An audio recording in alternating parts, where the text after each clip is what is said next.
अस्सलामुअलैकुम वरहमतुल्लाहि वबरकातुहू। प्यारे दोस्तों, कैसे हैं आप सब। उम्मीद है अल्लाह की ज़ात से कि आप तमाम हज़रात खैर व आफ़ियत के साथ होंगे।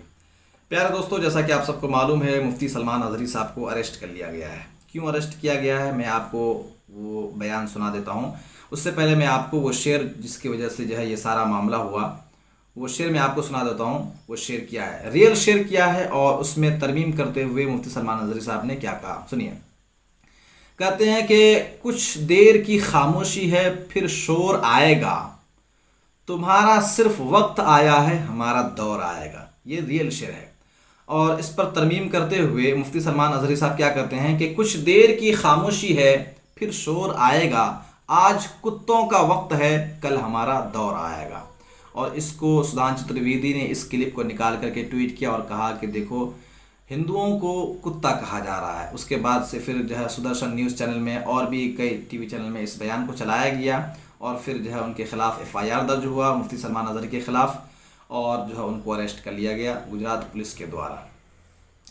अच्छा, ये जो शेर मुफ्ती सलमान अज़हरी साहब पढ़े हैं कि कुछ देर की खामोशी है, फिर शोर आएगा, आज कुत्तों का वक्त है, कल हमारा दौर आएगा, पहले आप इस वीडियो को सुन लीजिए।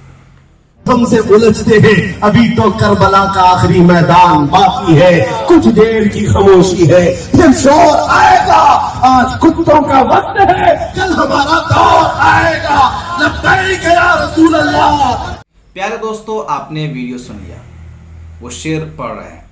इसमें किसी भी मजहब का नाम नहीं लिया गया। ये पूरा बयान यूट्यूब पे मौजूद है, मैंने सुना, उसके बाद मैं ये वीडियो बना रहा हूँ।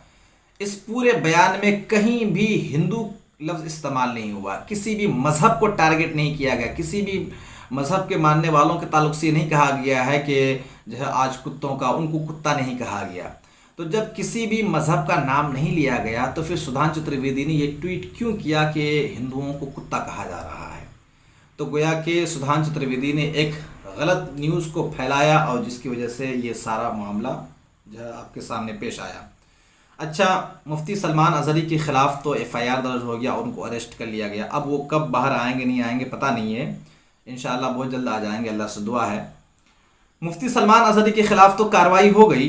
अब सवाल ये पैदा होता है कि जो लोग कुरान के ख़िलाफ़, हदीस के ख़िलाफ़, पैगम्बर इस्लाम के ख़िलाफ़, मदरसों के ख़िलाफ़ बयान देते हैं, भड़काऊ बयान देते हैं, जो लोग मुसलमानों को मारने काटने की बात करते हैं, उन लोगों के ख़िलाफ़ कब एफआईआर दर्ज होगा, कब उन लोगों को अरेस्ट करके जेल के अंदर डाला जाएगा। मसलन यति नरसिंहानंद, बहुत मशहूर नाम है, आपने सुना होगा। यति नरसिंहानंद कुरान के ताल्लुक़ से क्या कहते हैं, और हदीस के ताल्लुक़ से उस मरदूद ने क्या कहा, और जिहाद के ताल्लुक़ से क्या कहा, जामिया एएमयू के बारे में, जामिया के बारे में, दारुल उलूम देवबंद जो देवबंदियों का मदरसा है, इसके ताल्लुक़ से क्या कहा, मैं आपको वो पढ़ के सुनाता हूँ। यति नरसिंहानंद कहता है कि मदरसा तो होना ही नहीं चाहिए, तमाम मदरसों में बारूद लगाकर, बम लगाकर उसको उड़ा देना चाहिए। ये यति नरसिंहानंद का बयान है। क्या ये भड़काऊ बयान नहीं है? क्या ये बयान दो समुदाय के दरमियान खाई पैदा करने वाला, नफरत फैलाने वाला बयान नहीं है? क्या ये आतंकवादी वाला बयान नहीं है कि बम से उड़ा देना चाहिए मदरसों को? अच्छा, साथ ही साथ वो क्या कहते हैं कि मदरसे के बच्चों को ऐसी जगह पे ले जाया जाए जहां कुरान नाम का वायरस उसके अंदर से निकाला जा सके। कुरान को वायरस कहा, क्या यह भड़काऊ बयान नहीं है? इसके खिलाफ कब एफआईआर दर्ज होगा, इसको कब जो है अरेस्ट किया जाएगा, कब इसको जेल के अंदर डाला जाएगा? सुनिए आप यति नरसिंहानंद का पहले ये वीडियो। मदरसे तो होने नहीं चाहिए, मदरसे तो होने नहीं चाहिए। जितने भी मदरसे हैं उन्हें बारूद से उड़ा देना चाहिए। और जैसे चीन करता है ना, मदरसे के सारे विद्यार्थियों को ऐसे शिविरों में भेज दिया जाना चाहिए जहां से उनके दिमाग में से कुरान नाम का वायरस निकाला जा सके। तो प्यारे दोस्तों, आपने देखा यति नरसिंहानंद ने क्या कहा। अच्छा, यति नरसिंहानंद का उसकी एक वीडियो मेरे पास और है जिसमें वो जामिया को टारगेट करते हुए नजर आ रहे हैं, और एएमयू अलीगढ़ मुस्लिम यूनिवर्सिटी को टारगेट करते हुए नजर आ रहे हैं, जिसमें दारुल उलूम देवबंद जो देवबंदियों का मदरसा, उसको टारगेट करते हुए नजर आ रहा है। क्या कर रहे पहले सुनिए। वो कहते हैं कि जामिया और एएमयू, दारुल उलूम देवबंद, इसको जो है उड़ा देना चाहिए, बम से उड़ा देना चाहिए, और कहा कि ये जिहादी हैं, और साथ ही साथ क्या कहते हैं कि मुसलमान सूअरों की तरह बच्चा पैदा करते हैं। मुसलमानों को सूअर कहा, मुसलमानों को जिहादी कहा, जामिया और AMU और देवबंद को उड़ाने की बात करता है। और क्या कहता है कि कुरान और हदीस ये गंदी किताब है। तो कुरान और हदीस को गंदी किताब कहा, क्या ये भड़काऊ बयान नहीं है? क्या ये मुसलमानों को उकसाने वाला बयान नहीं है? क्या ये दो समुदाय के दरमियान तनाव पैदा करने वाला बयान नहीं है? क्या ये आतंकवादी वाला बयान नहीं है? इसके खिलाफ कब FIR दर्ज होगा? इसको कब अरेस्ट किया जाएगा? इसको कब जेल के अंदर डाला जाएगा? सुनिए पहले आप यती नरसिंह आनंद का ये बयान। देखिए, सबसे बड़ी बात थी इस देश में जो होना था वो था मुसलमान जो सुअरों की तरह अपनी जनसंख्या बढ़ा रहे हैं उस पर कंट्रोल होना चाहिए था। उसे नवी पर मंदिर बनना चाहिए। काशी विश्वनाथ में जो मस्जिद है वो गंदगी हटनी चाहिए।